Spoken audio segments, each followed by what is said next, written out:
Have you ever been told you can't hold a simple garage sale on your own property? I have, and by none other than a textbook Karen, rule book in hand, eyes filled with contempt as I arranged a few boxes of old belongings in my driveway. Rather than backing down, I decided to fight back in the most satisfying way possible. By the way, I'm curious where you're reading this from. Drop a comment below with your location. I want to know how many allies I have out there, ready to help me take down this Karen. It all started on a sunny Saturday morning when I decided it was finally time to clean out my garage. Years of accumulated stuff had turned the space into something resembling an episode of Hoarders, and I needed to make room. I'd moved into this house 3 years ago after my divorce, bringing with me all the belongings from a much larger family home. At the time, I'd told myself I would sort through everything eventually, but eventually never seemed to arrive. Until now. Plus, my nephew's birthday was coming up in 2 weeks, and I wanted to get him something special with the money I'd make from selling my old junk. That kid had been my rock during the tough post-divorce months, and he deserved something better than the video game gift card I'd given him last year. I had spent the entire morning sorting through boxes, separating what to keep from what to sell, rediscovering items I'd forgotten I owned, and experiencing occasional pangs of nostalgia over others. By noon, I had a respectable display of items laid out in my driveway. Old sports equipment from my college days, books I'd already read and knew I wouldn't revisit, kitchen gadgets still in their original packaging from my marriage's "let's be gourmet chefs" phase. Nothing extraordinary, just the standard garage sale fare that represents the accumulated debris of an average American life.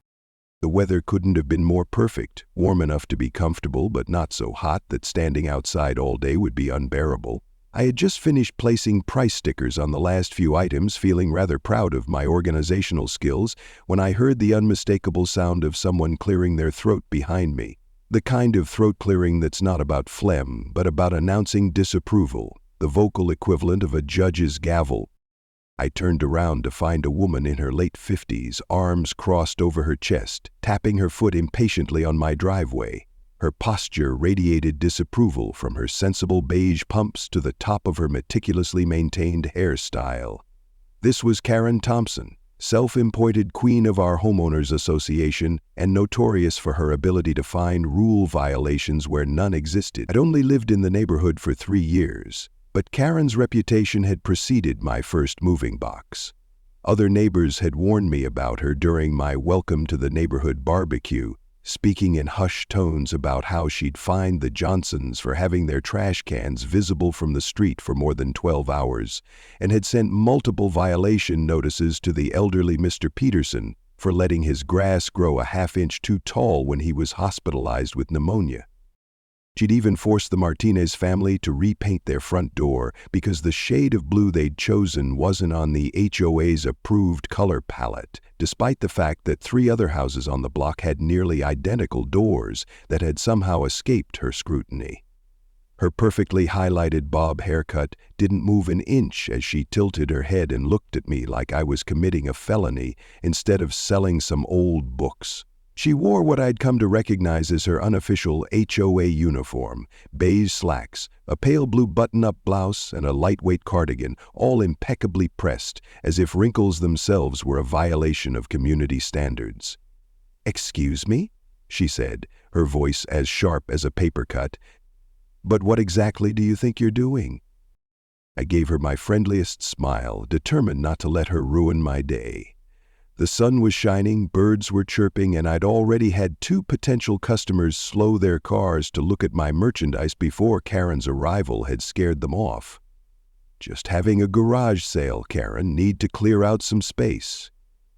I gestured to the neatly arranged items, hoping the obvious answer might somehow satisfy her, though I already knew it wouldn't. She huffed, her nostrils flaring dramatically as she pulled out a thick binder from her oversized purse. The binder was black with gold lettering that read Springfield Estates, HOA Regulations, and had colorful tabs sticking out from all sides, evidence of Karen's meticulous organization of rules to enforce. Section 17, paragraph B of the HOA bylaws clearly states that all commercial activities, including garage sales, must be approved by the board at least 2 weeks in advance. Did you submit your form? Did you get approval? She flipped through the pages like she was searching for the nuclear launch codes, her French manicured nail running down the text until she found the exact clause she was looking for, a triumphant gleam in her eyes. I hadn't known about any forms or approvals, but something about Karen's smug expression made me want to stand my ground. Is there actually a rule specifically about garage sales? I asked, keeping my voice level despite my rising irritation. Karen's eyes lit up with the special joy that comes to people who love nothing more than catching others breaking rules. She thrust the binder toward me, her manicured nail pointing to a vague paragraph about commercial activity within the subdivision. Nothing specifically mentioned garage sales, but Karen was already on a roll. This is a clear violation. I'll have to report this to the board and you'll likely be fined. Pack it up now or I'll make sure the fine is doubled. She looked around at my carefully arranged items with disdain, as if I was selling contraband instead of old tennis rackets and paperbacks. For a moment I considered telling her exactly where she could put her rule book, but I didn't want to give her the satisfaction of seeing me lose my cool. Fine, I said, my jaw clenched tight enough to crack a walnut. I'll pack up for today. Karen smiled, that smug, victorious smile that made me understand why people in medieval times believed in witches. That's the right decision. I'll be checking back later to make sure you've complied. As she walked away, her sensible shoes clicking on the pavement, I felt a slow burn of anger building in my chest. This wasn't just about the garage sale anymore. This was about someone on a power trip making my life difficult for no good reason. I pulled out my phone and called the one person I knew could help me fight back. My cousin Tom, who happened to be a lawyer specializing in property law. "Tom," I said when he answered, "how do you feel about helping me take down a neighborhood tyrant?" He laughed, a rich, hearty sound that immediately lifted my spirits. Tom had been my best friend since law school, though our paths had diverged when he pursued property law and I went into marketing. Despite our different career choices, we'd remained close, and he'd been an invaluable support system during my divorce, offering both legal advice and late-night bourbon-fueled pep talks. "Karen giving you trouble again? What did you do this time? Plant the wrong color of flowers?" His question wasn't entirely in jest. Just last spring, Karen had circulated a strongly worded letter about approved landscape palettes, after I'd planted some vibrant purple and orange marigolds in my front yard beds. I explained the garage sale situation as I begrudgingly started packing up my items, describing Karen's smug expression and rule book waving in vivid detail. All the while, I kept an eye out for Karen, who might circle back for another round of harassment, glancing nervously toward the street every few minutes. Tom listened patiently, asking occasional clarifying questions, and I could practically hear the wheels turning in his head, the same way they did when he was working through a particularly challenging legal puzzle. "You know what, Logan," he said after a moment, his voice taking on that particular tone that always preceded his most brilliant ideas. "I think it's time we taught Karen a lesson about the limits of HOA power. I've been dealing with overzealous homeowners associations for years now, and while they do serve a purpose, too many board members like Karen forget that their authority has boundaries. Come over tonight and bring that HOA rule book if you have a copy. We're going to find a loophole. And bring beer. This kind of legal research requires proper lubrication." That night, fueled by pizza, a six-pack of craft beer, and a healthy desire for revenge, Tom and I pored over the HOA bylaws and city ordinances in his apartment's small but meticulously organized home office. The walls were lined with legal texts and framed diplomas, and his desk was made of rich mahogany that seemed to give our mission an additional air of legitimacy. Tom approached our research with the same intensity he brought to his professional cases, muttering to himself occasionally and making extensive notes on a yellow legal pad. Around 10 p.m., after several hours of research and halfway through our third beer, we hit pay dirt. "Look here," Tom said, pointing to a section of the city code he'd pulled up on his computer screen, his voice rising with excitement. The HOA can regulate persistent commercial activities, but temporary community events with proper permits are explicitly protected by city ordinance. See this clause here? No homeowners association, private covenant, or residential restriction may prohibit or unduly burden activities permitted under a valid city event permit. And look at this. The definition of community event includes neighborhood markets and fairs. He scrolled down further, reading additional clauses and regulations, his eyes widening. Springfield actually has really progressive city codes regarding community gatherings. There's even a streamlined permit process for neighborhood events that promote community engagement. My excitement grew as Tom explained the details, and soon his kitchen table was covered with printouts of regulations and permits as we hatched our plan, sketching out ideas on napkins and typing notes into Tom's laptop.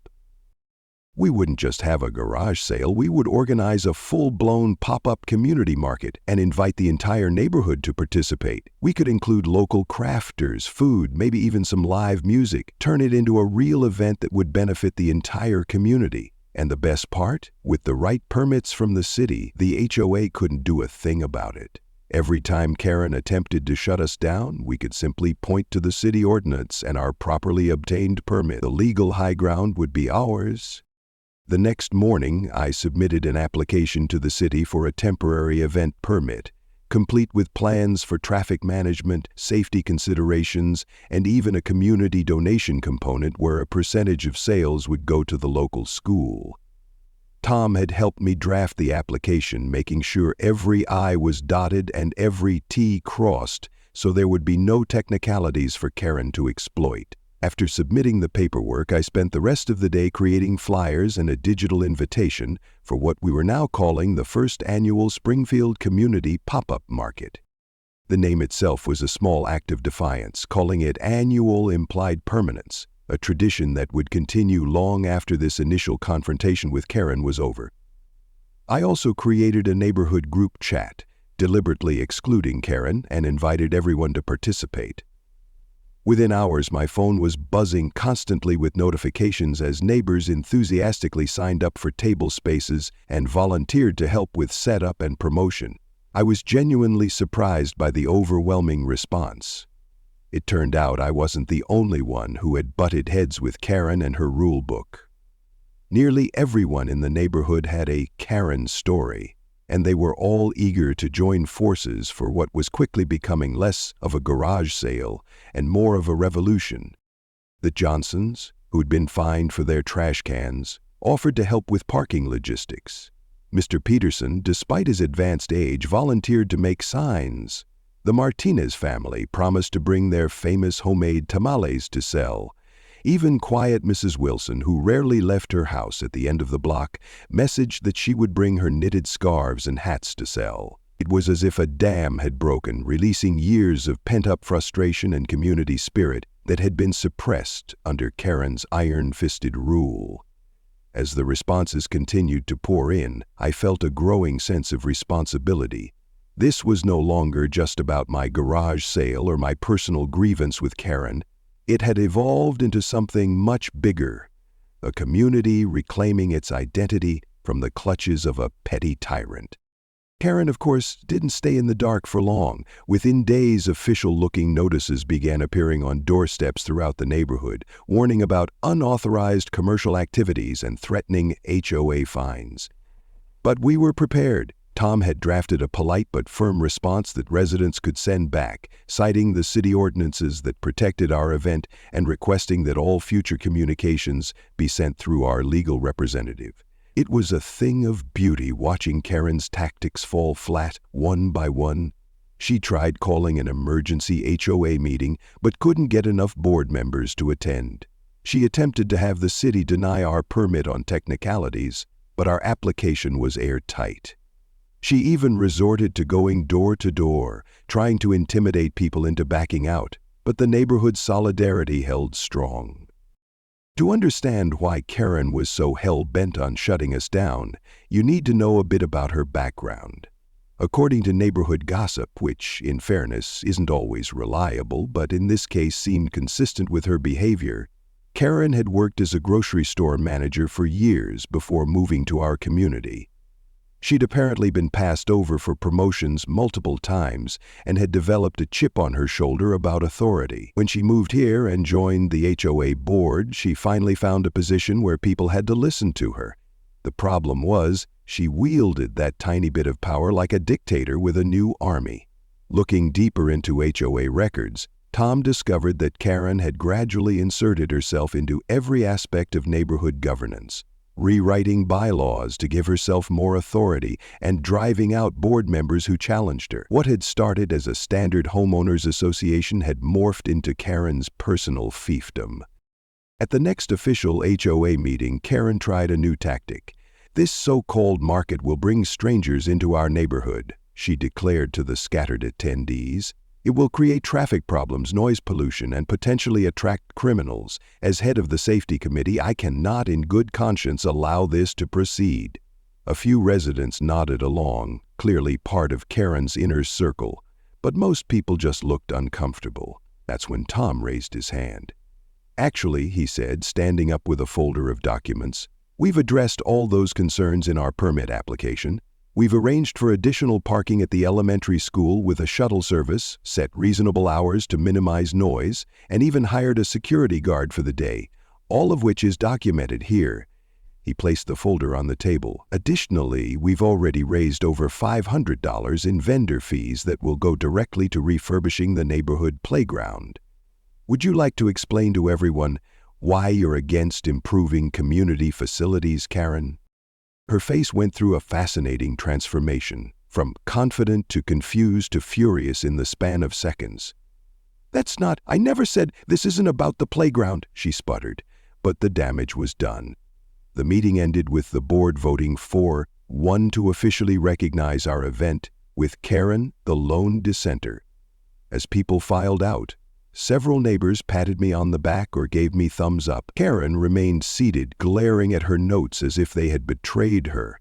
I almost felt sorry for her. Almost. But then I remembered how she'd spoken to me, the condescending tone and the thinly veiled threat of fines, and any sympathy evaporated. This wasn't just about a garage sale anymore, it was about standing up to a bully who had been making everyone's lives miserable for years. The morning of our pop-up market arrived with perfect weather, sunny but not too hot, with just enough breeze to keep things comfortable. I'd been up since dawn, setting up tables and directing the small army of volunteers who had arrived to help transform our ordinary suburban street into a vibrant marketplace. We'd spent the previous evening hanging string lights between trees and lampposts, creating a festive atmosphere that would last well into the afternoon. Someone had even brought a portable speaker system, and gentle music drifted through the air, adding to the celebratory mood. We had 15 households participating, each with their own booth or table set up along our street. There were handmade crafts, baked goods, plants, books, toys, clothing, a true community market with far more variety than I ever could have assembled on my own. The Martinez family's tamale stand was already drawing a crowd, the spicy aroma wafting down the block. Mr. Peterson had set up a small chess table next to his sale items, inviting people to sit for a game while they browsed. The Johnson children had a lemonade stand, their handwritten sign proudly proclaiming that proceeds would go to the playground fund. It was exactly the kind of neighborhood gathering that I'd hoped to find when I'd moved here after my divorce, seeking not just a house, but a community. I'd arranged my booth strategically, positioned directly across from Karen's house, where she could see everything from her front window. It wasn't subtle, but subtlety wasn't what I was going for at this point. My old belongings were displayed attractively on tables covered with colorful cloths, and I'd even installed a small awning to provide shade. Tom stood nearby, casually sipping coffee but keeping a watchful eye out for any trouble. He'd taken the day off work, sacrificing billable hours to be here for moral support and legal backup if needed. "Think she'll show?" he asked, nodding toward Karen's house, where the curtains had been twitching all morning but the front door remained firmly closed. "Oh, she'll show," I replied, rearranging a display of vintage vinyl records. Karen's not the type to surrender territory without a fight. By 9 a.m. we had a steady stream of visitors, not just from our neighborhood but from surrounding areas as well. Our social media campaign had worked better than we'd hoped, with shares and reposts spreading far beyond our initial circle. Cars lined both sides of adjacent streets, and people strolled from booth to booth, shopping bags accumulating in their hands. Children played on the small grassy common area, chasing each other and laughing. Neighbors who had lived beside each other for years without more than a passing nod were now engaged in animated conversations, sharing stories and discovering common interests. The atmosphere was festive, with kids running around, neighbors chatting who had never spoken before, and everyone enjoying the sense of community that had been missing under Karen's reign of terror. I couldn't help but feel a swell of pride watching it all unfold. In trying to solve my own small problem, I had inadvertently created something truly special, a day that was bringing people together in ways I hadn't anticipated. It took exactly 45 minutes for Karen to make her appearance. I saw her front door open, and there she was, dressed like she was going to a business meeting rather than a neighborhood event, clutching what looked like a megaphone. Yes, an actual megaphone. She marched to the center of the street, raised the megaphone to her lips, and bellowed, "This event is in violation of HOA bylaws. Everyone needs to pack up immediately or face substantial fines." The chatter died down as everyone turned to stare at her. For a moment, there was just stunned silence.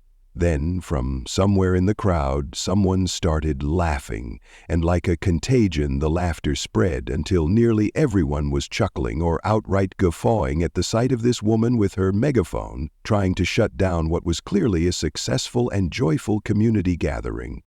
Karen, not used to being laughed at, switched tactics. She pulled out her phone and made a very public show of calling the police. "Yes, I'd like to report an illegal gathering blocking traffic on Maple Street," she said loudly, glaring at me the entire time. I just smiled and waved, which seemed to infuriate her further. 15 minutes later, a police car pulled up, and Karen practically ran to meet the officer, pointing wildly at our market and at me in particular. The officer, a middle-aged man with a weary expression that suggested he'd dealt with neighborhood disputes before, listened patiently to her rant. Then he walked over to where Tom and I were standing. "Do you have a permit for this event?" he asked, all business. Tom handed over our approved city permit, complete with all the necessary signatures and stamps. The officer reviewed it, nodded, and handed it back. "Everything looks in order here. You've got proper safety measures in place, and the street blockades are legal with this permit?" Karen, who had followed the officer and was hovering nearby, looked like she'd been slapped. But the HOA rules clearly state—" The officer cut her off with a raised hand. "Ma'am, city ordinances supersede HOA regulations in matters of public gatherings with proper permits. These folks have done everything by the book." He turned back to us. "Carry on, just make sure to clean up afterward."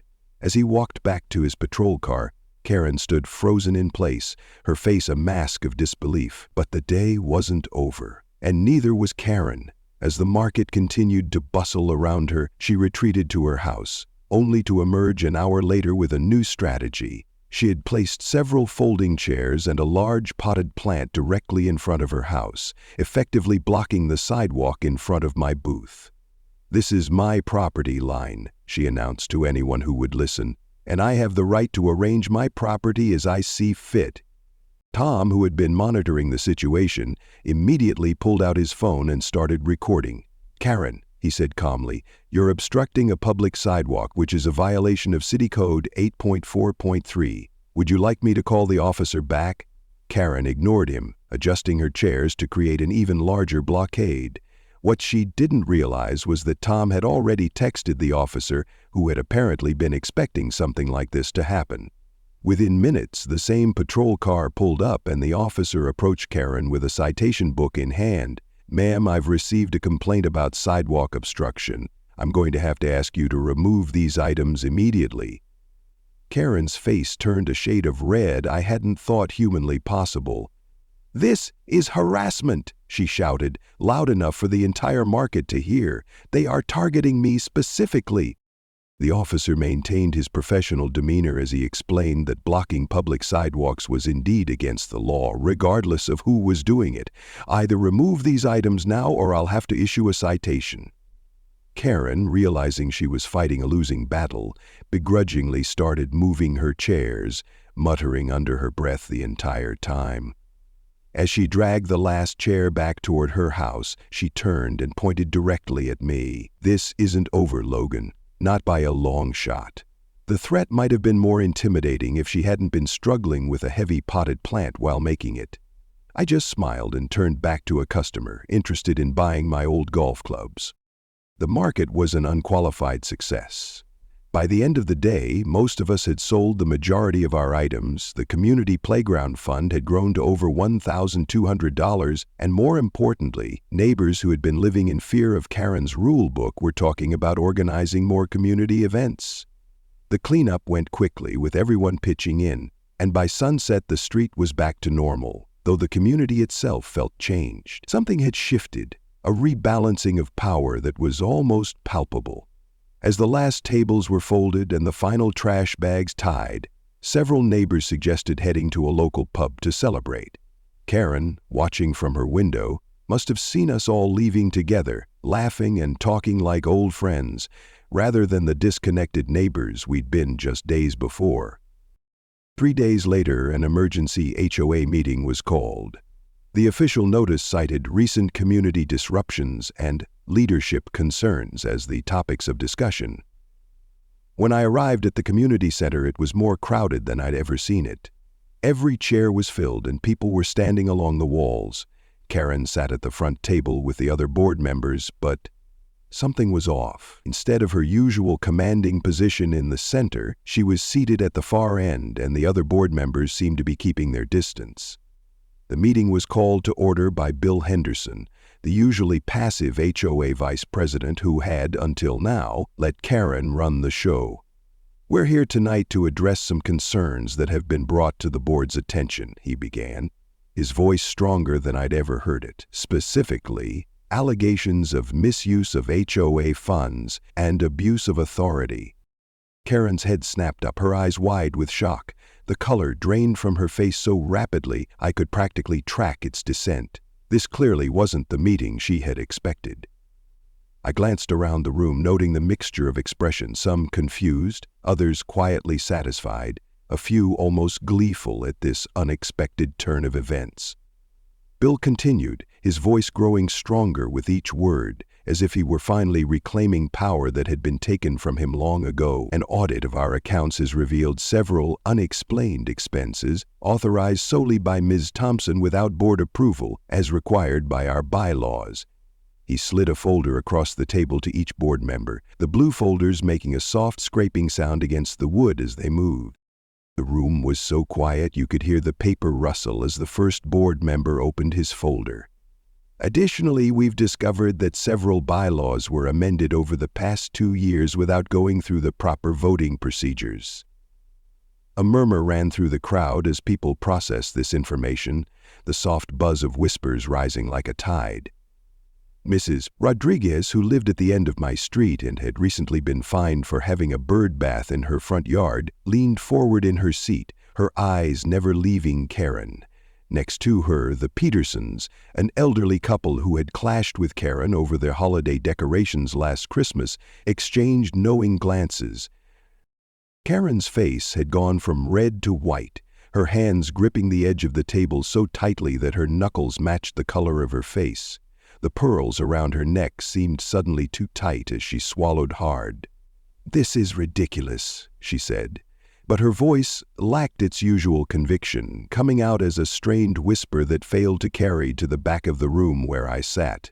She cleared her throat and tried again. "Those expenses were all legitimate HOA business, and the bylaw changes were procedural updates that didn't require a full vote." She attempted to regain her composure, straightening her spine and reaching for the glass of water in front of her, but her hand trembled visibly as she raised it to her lips. Tom, who was sitting next to me in a crisp navy suit that made him look every inch the successful attorney he was, raised his hand and was recognized by Bill. I could feel the anticipation in the room rising. Many of the residents knew Tom represented me and had helped with the market event. He stood up, his posture confident but not aggressive. "If they were legitimate expenses, can you explain why $342 was spent at Home Depot for what's listed as community garden supplies when we don't have a community garden? Or why the HOA paid for a weekend conference in San Diego that only you attended with no report or benefit brought back to the community?"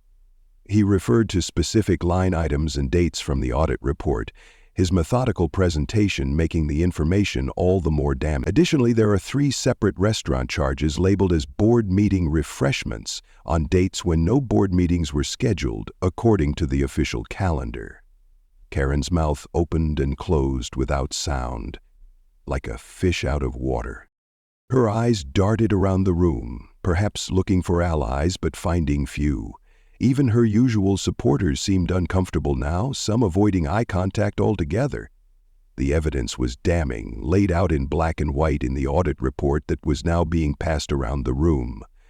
Pages rustled as residents examined the documents, occasional gasps or muttered comments punctuating the uncomfortable silence. But it wasn't just about the money, as serious as those discrepancies were. As more residents gained courage and spoke up, a pattern emerged of intimidation, selective enforcement of rules, and retribution against anyone who challenged Karen's authority. Mrs. Patel described how her children's modest treehouse had been ordered removed within 24 hours of her questioning Karen at a previous meeting. Mr. Gonzalez recounted receiving daily fines for lawn maintenance violations immediately after he'd volunteered to be on the Architectural Review Committee, a position Karen had held for years. And Sarah Johnson, a single mother at the end of our street, tearfully explained how Karen had threatened to place a lien on her home over holiday decorations that had remained up 3 days past the deadline while Sarah was caring for her hospitalized mother. By the end of the meeting, which had stretched past the 2-hour mark with resident after resident stepping forward to share their experiences, a motion had been put forward to remove Karen from the HOA board, effective immediately, and to review all bylaws changes made during her tenure. The tension in the room was palpable as Bill called for a vote, his voice echoing in the suddenly silent community center. "All those in favor of removing Karen Thompson from her position on the board pending a full investigation into these allegations, please raise your hand." Hands shot up around the room, a forest of arms expressing years of pent-up frustration. Bill counted carefully, his expression neutral but his eyes betraying a certain satisfaction. "All those opposed?" Karen raised her hand defiantly, joined only by the Millers, an older couple who had been her neighbors for decades, and seemed to vote with her out of habit more than conviction. The vote wasn't even close. It was nearly unanimous, with only Karen and her 2 closest allies voting against it. "The motion passes," Bill announced, his voice firm. "Karen Thompson is removed from the board effective immediately. A committee will be formed to review all bylaw changes and financial decisions made during her tenure." There was no applause, no cheering, just a collective exhale, as if the neighborhood had been holding its breath for years and could finally relax. As the meeting adjourned, people gathered in small groups, talking quietly but with animation, an energy in the room that hadn't been there before. Karen sat alone at the table, her empire crumbled around her, still shuffling through her papers, as if she might find some document that would reverse what had just happened. People filed past, some avoiding eye contact, others giving her looks that ranged from pity to satisfaction. A few stopped to speak with Bill or other board members, offering to help with the review process or suggesting changes they'd like to see in how the HOA operates. I hung back, watching the interactions, not wanting to gloat, but needing some form of closure. Tom had left shortly after the vote, giving me a subtle thumbs up on his way out, needed at home for his daughter's bedtime routine. Eventually, the room emptied until it was just Karen and me, the fluorescent lights humming overhead in the otherwise silent space. She looked up from her papers, her eyes red-rimmed but dry. "You planned this," she said, her voice hollow, echoing slightly in the empty room. "You orchestrated this whole thing to humiliate me?" Her voice cracked on the last word. and for a moment I saw the vulnerability beneath her armor, a glimpse of the person who might exist beneath years of bitterness and control. I shook my head, genuinely surprised by her perspective. I had expected anger, accusations, perhaps even threats of legal action, but not this assumption that my goal had been to humiliate her personally. All I wanted was to have a garage sale, Karen. Everything that followed was a direct result of your actions, not mine. I pulled out a chair and sat down across from her, not too close, but close enough for a real conversation. The overhead lights cast harsh shadows across her face, emphasizing the lines around her mouth and eyes that spoke of decades of frowning more than smiling. The market was about bringing the community together, not tearing you down. And tonight, I gestured to the now empty room, this wasn't my doing. I didn't even know about the audit until Bill announced it. She looked up at me, her perfectly maintained exterior beginning to crack, and for a brief moment I saw something unexpected in her eyes, not anger or defiance, but a profound sadness, a loneliness so deep it seemed to have hollowed her out from the inside. "You don't understand what it's like," she said quietly, her voice barely above a whisper, no longer the sharp instrument she typically wielded, but something fragile and raw. "To finally have some control, some respect, after being ignored your whole life?" She smoothed a non-existent wrinkle from her blouse, a habitual gesture that seemed more self-soothing than practical. "I worked at Greenfield's Grocery for 27 years. Started as a cashier, worked my way up to assistant manager, applied for store manager 6 times. 6 times they passed me over for younger men with half my experience." Her fingers traced the edge of the report in front of her, the same meticulous attention to detail that had made her such a formidable HOA president. "When my husband and I moved here and I joined the HOA, it was the first time in my life anyone listened to what I had to say, the first time my opinion mattered." For a second, I almost felt sorry for her. Almost. I could understand how someone who had been overlooked and undervalued might grasp tightly to any authority they found, might become overzealous in its execution. But then I remembered all the people she'd bullied, all the joy she'd squeezed out of our neighborhood with her petty rules and power plays. I thought of Sarah Johnson's tears as she described Karen's threats, of Mr. Peterson struggling to maintain his yard while recovering from pneumonia, of countless weekends ruined by Karen's clipboard and citation pad. "Having power isn't the same as having respect," I told her, keeping my voice gentle but firm. "And you can't force people to respect you by making them fear you. What you built here wasn't community, it was a dictatorship." I stood up, pushing my chair back under the table with a sense of finality. "The irony is, if you'd used your organizational skills and attention to detail to help people instead of control them, you probably would have had the respect you wanted all along." I left her there, still sitting at the table, surrounded by the remnants of the authority she had so desperately clung to, her shoulders slightly slumped in a posture of defeat I had never seen from her before. The following weekend, after obtaining the proper permit from the newly reorganized HOA, now headed by Bill, who had instituted a much more streamlined approval process, I held another garage sale, a regular, ordinary one-household garage sale. The community market had been wonderful, but there were still plenty of items in my garage that needed new homes, and I'd promised my nephew we'd go shopping for his birthday gift with the proceeds. I had the permit displayed prominently on a small easel at the entrance to my driveway, though I doubted anyone would challenge it now. The morning was quiet, with a steady trickle of bargain hunters stopping by, but nothing like the crowds of the community market. Around mid-morning, as I was rearranging some items to fill gaps left by recent sales, I noticed movement across the street. Karen was outside, carefully placing a few items on her own driveway. Old books, a lamp, some kitchenware arranged on a folding table with meticulous precision. She was having a garage sale of her own. I watched for a moment, surprised. She wore jeans and a simple t-shirt instead of her usual pressed slacks and button-up, an outfit I wouldn't have imagined she even owned. There was something different about her demeanor, too, less rigid, as if some invisible corset of propriety had been loosened. Our eyes met briefly across the street, the same street where just days ago she had stood with her megaphone ordering everyone to disperse. Neither of us spoke. The distance between our driveways suddenly seemed both vast and insignificant. After a moment's hesitation, feeling awkward but somehow obligated to acknowledge her, I raised my hand in a small wave. Not friendly exactly, but not hostile either. Just an acknowledgement of our shared humanity in the morning sunshine. She paused, her hands hovering over a stack of books she'd been arranging, then gave a tight nod in return before going back to arranging her items. It wasn't friendship, not even close, but it was a start, a crack in the wall of animosity that had defined our relationship from the moment I'd moved in. Later that afternoon, I noticed she'd sold quite a few items, including what looked like photo albums and framed pictures. Personal things people usually hold on to. I wondered if she too was clearing out more than just physical clutter.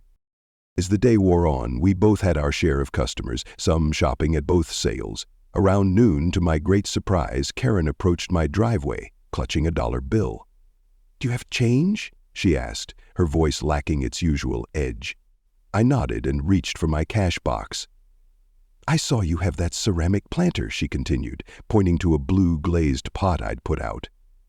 Mine died. It was the most mundane exchange, the kind of interaction neighbors have every day, but coming from Karen, it felt monumental.